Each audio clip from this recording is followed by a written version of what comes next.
noite, Renato. Boa noite, gente. Vamos dar início ao coletivo do técnico Renato.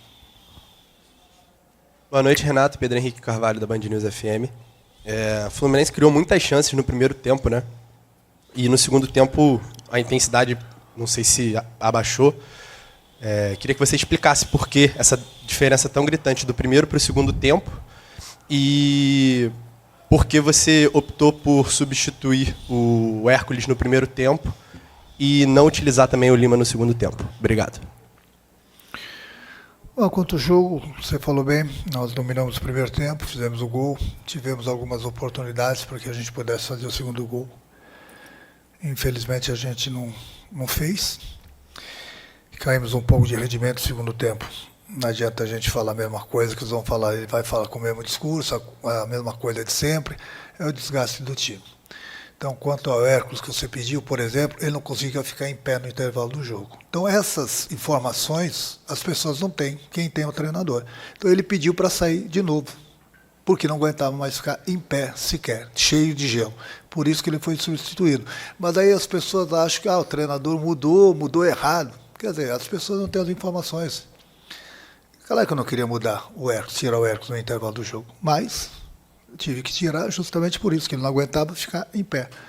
No segundo tempo, como eu falei, a gente caiu um pouquinho de produção, mas mesmo assim o jogo estava controlado. Infelizmente, num contra-ataque deles, nós tomamos o gol de empate.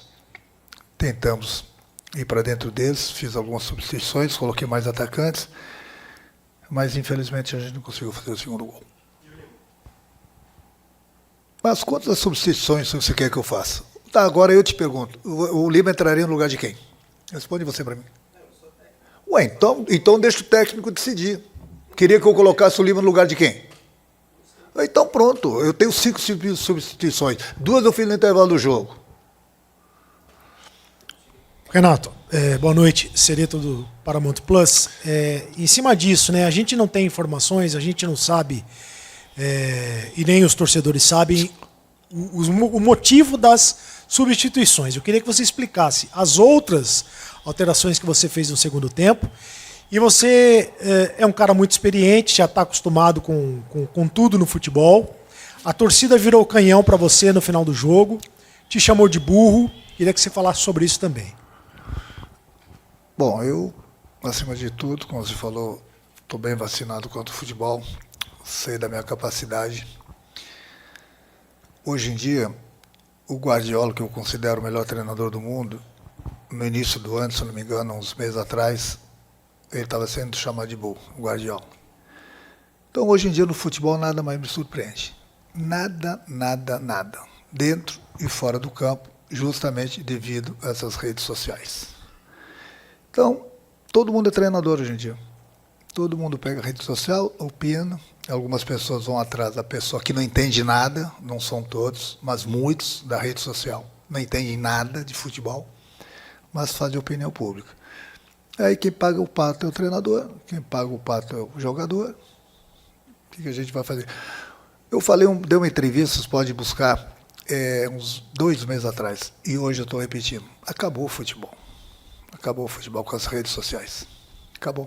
Tanto para o jogador como para o treinador. Hoje em dia é uma guerra de críticas. Ninguém é bom. Quando ganha, tem alguns elogios. Quando perde, ninguém é bom. Todo mundo é ruim.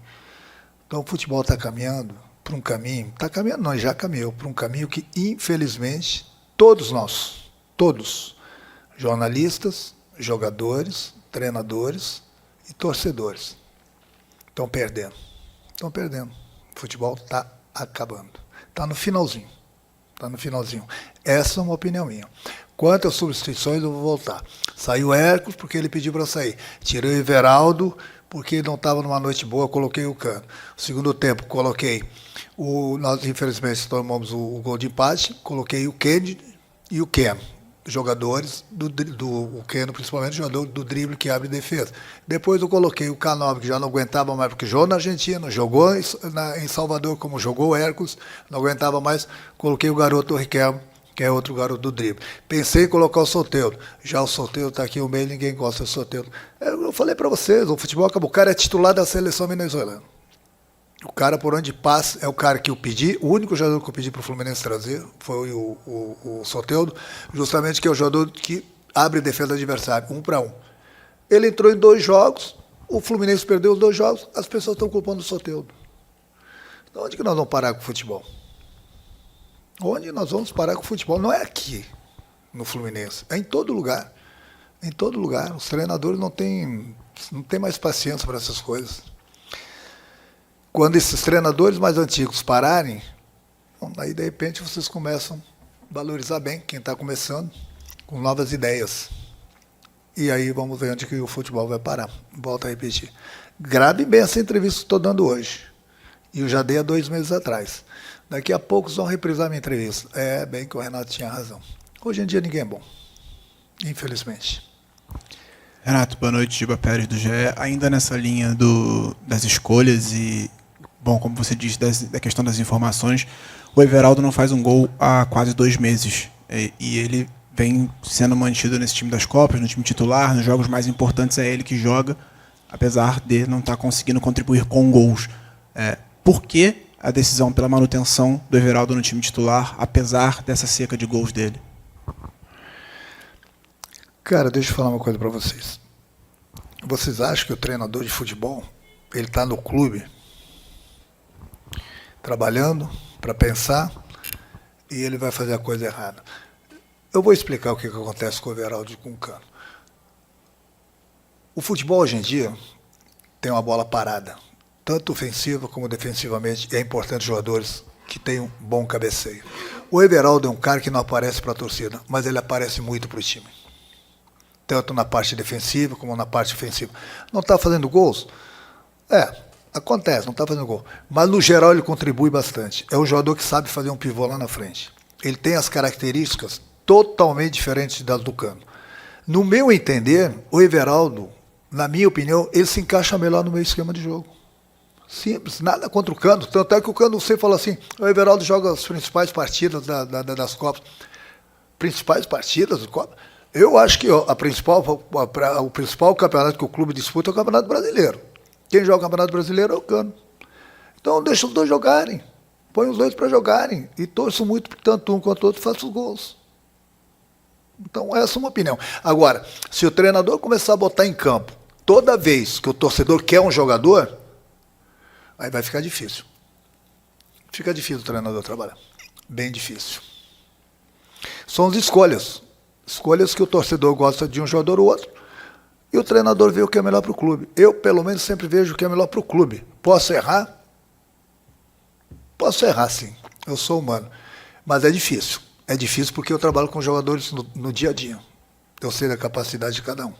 Então, é uma opinião. Talvez outro treinador tenha outra posição, não sei. Renato, boa noite, Gabriel Amaral, do Jornada KTO 1902. Eu anotei aqui, então, para acabar não errando os dados. O Lanús tem uma média ali de folha mensal de cerca de 2,5 milhões de reais. A folha do Fluminense, mais recente divulgada, é de 20 milhões de reais mensal. Eles gastaram cerca de, também, 25 milhões de reais mensal em contratações. O Fluminense gastou, nessa temporada, cerca de 200 milhões de reais em contratações. Você já falou algumas vezes que tem muitos jogadores no elenco, por isso você roda bastante para poder todos os jogadores jogarem. A impressão que a torcida acaba tendo é que o elenco hoje ele está inchado e é redundante em algumas posições também. Tem muitas opções para a mesma posição que acaba gerando redundância. E agora você não está mais em 3 competições, você está em uma, porque tem a Copa do Brasil, mas ela não vai ser concomitante ao Brasileiro.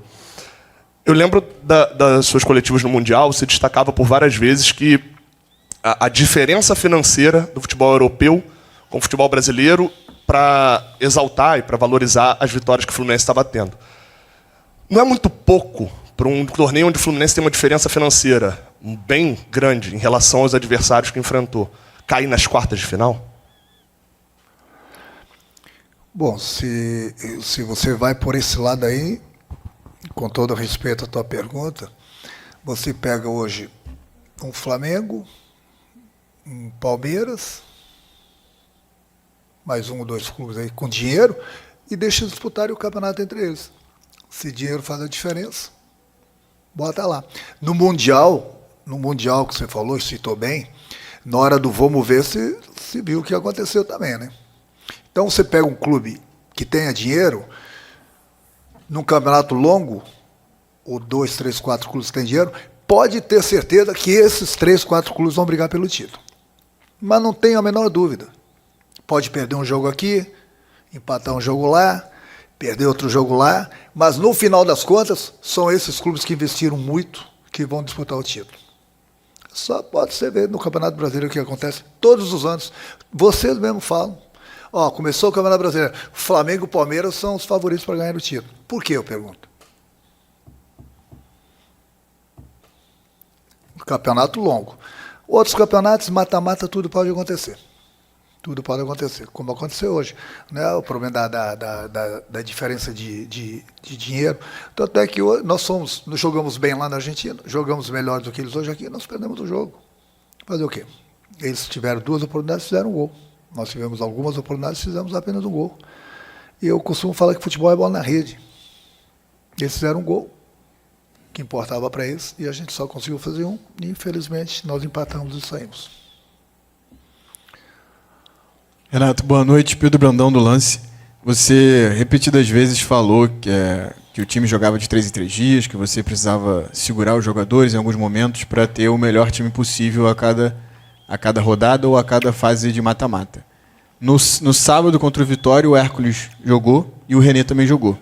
O Hércules, como você disse, não se aguentava em pé no intervalo e o René demonstrou muito cansaço também no final do segundo tempo. Queria saber se você se arrependeu dessas escolhas no final de semana e se pudesse voltar atrás, teria feito diferente, teria escalado o Fuentes, teria escalado o Bernal. O Fuentes jogou. Salvador, quem jogou foi o Fuentes. Quem jogou foi o Canóbio, que cansou hoje também. Então, para você ver que alguns estavam falando, alguns gênios da internet, alguns gênios, o Renato está preocupado com a Sul-Americana, com a Copa do Brasil, está deixando o Campeonato Brasileiro de lado. Eu nunca deixei o Campeonato Brasileiro de lado, até porque nós temos uma diretoria e um presidente que eu troco ideias com eles. Não vou só pela minha cabeça. E tanto é que hoje o Fluminense tem 2 jogos a menos que muitos clubes no Brasil e está com 31 pontos e está em oitavo colocado. Coloquei 3, 4 jogadores que vinham jogando e nós pagamos o preço hoje por causa disso, que eles cansaram. Justamente o Hércules foi um deles. O Canóbio, no segundo tempo, cansou bastante tanto correr. Justamente para dar atenção para o Campeonato Brasileiro também. Botei alguns jogadores que se sentem mais confortáveis de jogar praticamente a cada 3 dias. Eles nos ajudaram em Salvador. E nós ganhamos o jogo. Então, eu dei atenção para o Campeonato Brasileiro, como muita gente acha que eu não dava. O problema no futebol brasileiro é o seguinte, você tem 3 competições. As pessoas não querem que poupe um ou outro jogador. Aí começa a botar o jogador em campo, começa a estourar. Mas também está jogando a cada 3 dias, tinha que poupar. É difícil. Hoje em dia é difícil de agradar todo mundo. Digamos que é quase impossível. Quase impossível agradar todo mundo. Renato, boa noite. Marcos Eduardo, do canal Gato Mestre. A Sul-Americana passou para o Fluminense agora, com essa eliminação para o Lanús. Domingo já tem um clássico contra o Botafogo. Você sempre falou que o Fluminense, esse time, está sempre no tiroteio por causa da quantidade de jogos no futebol brasileiro. É um adversário que o Fluminense não vence há bastante tempo. O que extrair dessa eliminação hoje da Sul-Americana, agora no Campeonato Brasileiro, para o Fluminense, de repente, voltar à Libertadores da América via Campeonato Brasileiro? Obrigado. Como você falou, a gente saiu da Sul-Americana, nós estamos numa semifinal de Copa do Brasil. Agora é voltar as atenções, já que nós só temos o brasileiro, totalmente para o brasileiro. Agora a gente vai ter as mesmas condições que os outros clubes, que a maioria deles estão disputando apenas o Campeonato Brasileiro. Enquanto o Fluminense fica se desgastando durante a semana, os clubes ficam esperando o Fluminense no final de semana. Agora, pelo menos, todo mundo vai se desgastar. A última aqui para encerrar, Renato. Renato, contra o Bahia na Copa do Brasil, o Fluminense estava em desvantagem, entrou com o Nonato, enfim, 3 volantes, e hoje, também com a desvantagem, você optou pelo Acosta. Queria perguntar por que hoje você resolveu iniciar com o Acosta e também a opção de tirar ele para colocar o Kennedy. O time ficou meio que sem o armador ali no segundo tempo, enfim, explicar isso aí. Hoje a gente precisa, o Lúcio está bem mais consciente das coisas do futebol brasileiro, dos companheiros conhece bem, da mesma forma que eu estou tendo todo o cuidado com o Santi. Inclusive, enquanto ele esteve em campo, ele fez uma boa partida. Na minha opinião, o Bahia é o melhor que o Lanús. Na minha opinião, pelo menos, é o melhor que o Lanús. Nós eliminamos o Bahia. Infelizmente, nós caímos pelo Lanús, da mesma forma que nós eliminamos o Internacional também. O futebol é isso. Nós eliminamos 2 concorrentes, na minha opinião, que são mais fortes que o Lanús Sul-Americano, e nós saímos de uma competição que a gente tinha todas as condições de passar e chegar numa final. Mas eu nem deveria responder essa tua pergunta, né? Porque eu coloquei o time para frente, porque a gente precisava abrir a defesa deles. Eu sabia que eles iam se fechar, tanto eu coloquei o Kenny de um lado e o Riquelme do outro, justamente por isso. Tinha que sacrificar alguém no meio, simplesmente por isso. Mas eu nem deveria estar falando isso para vocês, que vai se manifestar o presidente, mas essas perguntas todas de alguns gênios da internet, que muita gente vai atrás desses gênios, alguns torcedores também. Então, eu acabei, antes de vir para cá, de pedir demissão para o presidente. Então, a partir de agora, vai estar um outro cara aqui, eles vão fazer as mesmas perguntas para ele, e eu quero ver as respostas que ele vai dar. Eu quero ver se ele vai colocar o time que o torcedor quer, ou time da cabeça dele. Então, eu sempre procurei fazer o melhor possível pelo clube, em todos os sentidos, em todas as competições. Infelizmente, nós temos hoje numa competição, mas estamos muito bem no Campeonato Brasileiro, estamos muito bem na Copa do Brasil. Se o Fluminense estivesse mal no Brasileiro, eu não estaria saindo. Como o Fluminense está bem, vou sair para descansar minha cabeça e deixar alguns gênios da internet continuar falando sobre futebol, já que entende pra caramba. Boa noite. Obrigado, Renato. Boa noite. Boa noite.